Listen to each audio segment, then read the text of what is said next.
આપનું સ્વાગત છે। આટલો પ્રેમ બતાવવા જઈએ તો મારા બેટા કોઈ ગાંઠે નહીં આપણને। ગાંધીનગરમાં સીએમ ભૂપેન્દ્ર પટેલનું નિવેદન। ગુજરાતના મુખ્યમંત્રી ભૂપેન્દ્ર પટેલે નિશસ્ત્ર પોલીસ સબ ઇન્સ્પેક્ટર તરીકે પસંદ થયેલા ઉમેદવારોને નિમણૂક પત્રોનું વિતરણ કર્યું હતું ને પોલીસ પરિવારનો ભાગ બનેલા તમામ નવનિયુક્ત પોલીસ સબ ઇન્સ્પેક્ટરોને હૃદયપૂર્વક અભિનંદન અને શુભકામનાઓ। ગુજરાત પોલીસમાં 449 નવા બિન હથિયારી પીએસઆઈની નિમણૂક। ગાંધીનગર ખાતે એક ભવ્ય કાર્યક્રમમાં ગુજરાત પોલીસ દળમાં નવા જોડાયેલા 449 બિન હથિયારી પોલીસ સબ ઇન્સ્પેક્ટરો ને મુખ્યમંત્રી ભૂપેન્દ્ર પટેલ અને નાયબ મુખ્યમંત્રી હર્ષ સંઘવીના હસ્તે નિમણૂક પત્રો એનાયત કરવામાં આવ્યા હતા। આ નિમણૂકો રાજ્યના ગૃહ વિભાગ માટે અત્યંત મહત્વપૂર્ણ ગણવામાં આવે છે, જે પોલીસ દળમાં નવી ઉર્જા અને માનવબળનો ઉમેરો કરશે। મુખ્યમંત્રી ભૂપેન્દ્ર પટેલે પસંદગી પામેલા ઉમેદવારોને શુભેચ્છાઓ પાઠવી હતી અને તેમને નિષ્ઠા, પ્રામાણિકતા અને સમાજ સેવાની ભાવનાથી કર્તવ્યરત રહેવા આહ્વાન કર્યું હતું। તેમણે વડાપ્રધાન નરેન્દ્રભાઈ મોદીના નાગરિક દેવો ભવ અને વસુદેવ કુટુંબકમના મંત્રને સાકાર કરવા પ્રેરણા આપી હતી।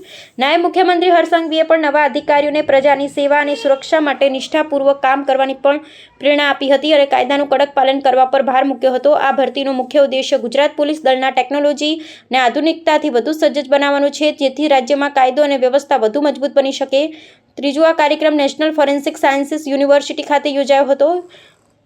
પાઠવી હતી તેમણે કહ્યું કે તાળીઓ ચોક્કસપણે તમારી સામે ઊભેલા વ્યક્તિઓનો ઉત્સાહ વધારે છે। મુખ્યમંત્રી ભૂપેન્દ્ર પટેલે નવનિયુક્ત પીએસઆઈને સંબોધતા જણાવ્યું હતું કે શાંતિ અને સલામતી વગર રાજ્ય કે દેશના વિકાસની કલ્પના અશક્ય છે। તેમણે નાગરિક દેવો ભવ અને વસુધૈવ કુટુંબકમની ભાવના સાથે લોકોને ન્યાય અપાવવા અપીલ કરી હતી। મુખ્યમંત્રીએ ઉમેર્યું કે પ્રેમમાં શક્તિશાળીને પણ પીગળવાની તાકાત છે, છતાં કાયદો અને વ્યવસ્થા જાળવવા માટે ફરજમાં કડકાઈ અત્યંત અનિવાર્ય છે। તેમણે 2008ના સિરિયલ બ્લાસ્ટ કેસના ઐતિહાસિક ચુકાદાને યાદ કરી ગુજરાત પોલીસની નિષ્ઠાવાન કામગીરીની પ્રશંસા કરી હતી અને કહ્યું કે આતંકીઓ ગમે તેટલા સમય પછી પણ કાયદાથી બચી શકશે નહીં। કાર્યક્રમ દરમિયાન નાયબ મુખ્યમંત્રી હર્ષ સંઘવીએ પણ મહત્વનું સંબોધન કર્યું હતું। તેમણે નવનિયુક્ત અધિકારીઓને સલાહ આપી હતી કે હંમેશા જમીનથી નીચે રહેવાના વિચારો સાથે નોકરી કરજો અને ટેકનોલોજીની સાથે માનવ ઇન્ટેલિજન્સ ડેવલપ કરવાની આવડત શીખજો। હર્ષ સંઘવીએ સરકારના ભરતીના આંકડા જાહેર કરતા જણાવ્યું કે છેલ્લા 10 વર્ષમાં 54,000 કરતાં વધુ જગ્યા પર સંપૂર્ણ પારદર્શિતાથી ભરતી કરવામાં આવી છે, જેમાં છેલ્લા 5 વર્ષમાં 15,653 મહિલા પોલીસની ભરતી સામેલ છે। તાળીઓ તમે પાડો ને એની ઉપરથી સામેવાળાનો જુસ્સો વધે, એ વાત સાચી છે,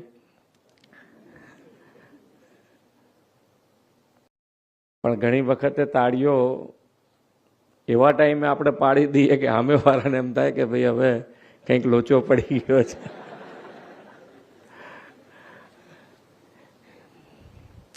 આજે સવારે આપણા પોલીસ ખાતાથી તો બરોબર છે, પણ એક ન્યૂઝમાં આજે જોયું હશે તમે કે પેલા સિંહવાળો, એટલે જે કહેવાય કે ગમે તેટલા શક્તિશાળી માણસને પણ પીગળાઈ શકે એ તાકાત પ્રેમમાં રહેલી છે।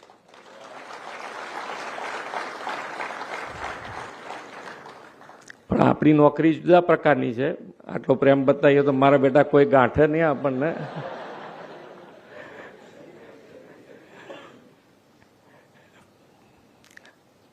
પણ તમારી બીક હજુ પણ સમાજ જીવનમાં તમારા માટે લાગણી, ગૌરવ અને તમારા માટે તમે કે ભાઈ હજુ પોલીસ આઈને ઊભી રહે એટલે કેટલાનાય ટેમ્પરામેન્ટ ડાઉન આવી જાય, ગરમ લાય જેવા થયા હોય તો પણ એ બે બાજુ છે કે ભાઈ એક બાજુ બીક પણ હોઈ શકે અને બીજી બાજુ એમ કે ભાઈ હવે જે થશે એ ન્યાયિક થશે। આ બંને બાજુ છે, પણ આપણે એનો સદુપયોગ કરવો જ રહ્યો કે ભાઈ સમાજ જીવનમાં તમારા માટેનું તમે જે દાયિત્વ નિભાવી રહ્યા છો અને એ દાયિત્વ હર પળ તમારી સામે, સમાજ જીવન સાથે તમે છોડી નથી શકવાના। સમાજ જીવન સાથે અને એ જ તમારી આગળ કામ કરવા માટે હંમેશા પ્રેરણા આપતું રહેવાનું છે। આપણે તો નાગરિક દેવો ભવ એવું આપણા વડાપ્રધાન શ્રી હંમેશા કે, અને વસુદેવ કુટુંબકમ, સારો બધા જ પરિવારના સભ્યો એમ સમજીને કામ કરીએ અને નવા ભારત અને નવા ગુજરાત એની અંદર તમારા બધાનો સિંહ ફાળો છે. ગુજરાત આજે વર્લ્ડના મેપ ઉપર ચમકી રહ્યું છે, તો એના પાયામાં જો કોઈ રહેલું હોય તો એ આપ બધા છો. આપની સેવાથી શાંતિ વગર વિકાસ ક્યારેય શક્ય નથી, એ સમજી લો. શાંતિ વગર ક્યારેય વિકાસ શક્ય નથી. અને જે શાંતિ અને સલામતી, અને એના માટે વડાપ્રધાનશ્રીએ તમને ખૂબ છૂટ આપી છે કે ભાઈ તમે કંઈ પણ કાર્ય કરો, નિષ્ઠાથી કરો, પ્રમાણિકતાથી કરો, એટલે તમારી સાથે સરકાર હંમેશા ખભે ખભો મિલાઈને ઊભી રહે. અને તો જ આ શક્ય પણ બન્યું છે. ગઈકાલનો ચુકાદો એ એનું જ પરિણામ છે કે ભાઈ સરકાર અને પોલીસ તંત્ર બે નિષ્ઠાથી કામ કરે, અને તો જ આવા પરિણામો આવે કે ભાઈ સમાજ જીવન ઉપર એક દાખલારૂપ કે ભાઈ કોઈને છોડી કોઈ છૂટી જાય એવું શક્ય જ નથી. ક્યાંક વહેલું મોડું થઈ શકે પણ છૂટી શકે એવું શક્ય જ નથી. અને એ તાકાત આપણે ઊભી કરી છે. અને તો જ પોલીસ તંત્ર અને પોલીસ તંત્રનું કાર્ય હંમેશા કીધું ને કે ભાઈ એક પોલીસ તંત્રમાં એક ઉદાહરણરૂપ એવું આવે તો આખા બધાને અહીંયાથી હમણાં કીધું જેમ હર્ષભાઈએ કે ભાઈ ખભે છોકરાઓને લઈને જતા હોય તો આખા ડિપાર્ટમેન્ટને હાઈટ મળી જાય. કાયદો, ન્યાયતંત્ર, પોલીસ એટલે શું? તો એક જ વસ્તુ કે પોલીસ એટલે કે ગુનેગારોને સીધા કરવા માટેની એક ફોર્સ. પરંતુ કોઈએ પોલીસને નજીકથી જોયું હશે તો જ એને અંદાજો આવશે કે પોલીસ એટલે સમાજ જીવન જોડે જોડાયેલા જેટલા વિષયો છે એ વિષયોમાં જ્યારે ચેલેન્જ આવે એટલે સૌથી પહેલી પહોંચનાર ફોર્સનું નામ એ પોલીસ.